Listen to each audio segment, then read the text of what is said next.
एक समय की बात है।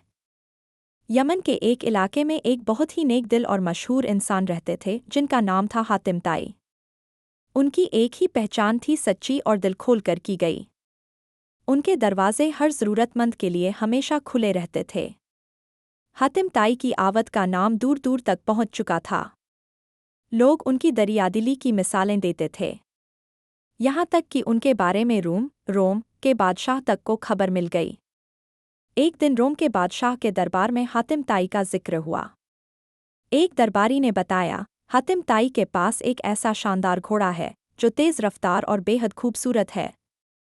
बादशाह ने गंभीरता से कहा, जब तक किसी इंसान को आजमाया न जाए तब तक उसकी तारीफ पर भरोसा करना बुद्धिमानी नहीं है। बादशाह ने फैसला किया, हमें हातिम ताई की सच्ची आवत का इम्तिहान लेना चाहिए। बादशाह ने अपने खास मंत्री को बुलाया और आदेश दिया, तुम हातिम ताई के पास जाओ और उससे वही चीज़ मांगो जो उसे सबसे ज्यादा प्यारी है, उसका घोड़ा। अब मंत्री एक कठिन मिशन पर निकल पड़ा। मंत्री और उसके कुछ साथी लंबा सफर तय करते हुए हातिम ताई के गांव पहुंचे। रात का समय था, मौसम खराब था और आसमान से मूसलाधार बारिश हो रही थी। बिजली कड़क रही थी, ठंडी हवाएं चल रही थीं और अंधेरे ने माहौल को डरावना बना दिया था। ऐसे वक्त में मेहमान बनकर जाना आसान नहीं था और मेज़बानी करना उससे भी मुश्किल। हातिम ताई ने दरवाज़ा खोला, मेहमानों का मुस्कराकर स्वागत किया और उन्हें आराम करने के लिए अंदर बुलाया। उन्होंने मौसम की परवाह किए बिना अतिथि देवो भव की परंपरा निभाई। घर में खाना बनाने के लिए कोई सामान नहीं था और बाहर जाकर लाना मुमकिन नहीं था। हातिम ताई कुछ देर सोच में डूब गए। फिर उन्होंने एक बड़ा फैसला लिया। हातिम ताई ने वो किया जो कोई और नहीं कर सकता था।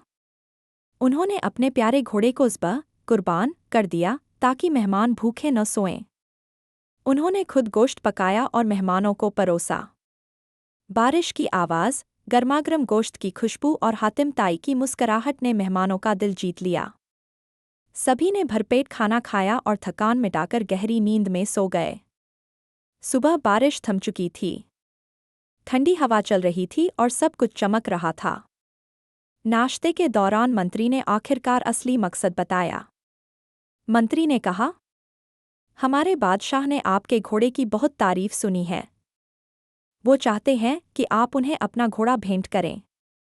ये सुनकर हातिम ताई ने गहरी सांस ली, उनकी आंखें कुछ नम हो गई और बोले, काश आपने यह बात रात को ही बता दी होती। हातिम ताई ने कहा, कल रात खाने के लिए कुछ नहीं था और बाहर निकलना भी नामुमकिन था। इसलिए मैंने अपने सबसे अजीज घोड़े को कुर्बान कर दिया ताकि मेरे मेहमान भूखे न रहें। पूरा माहौल एकदम शांत हो गया। मंत्री और साथी एक दूसरे की तरफ देखने लगे। उन्हें यकीन नहीं हो रहा था कि किसी ने इतनी बड़ी कुर्बानी दी हो।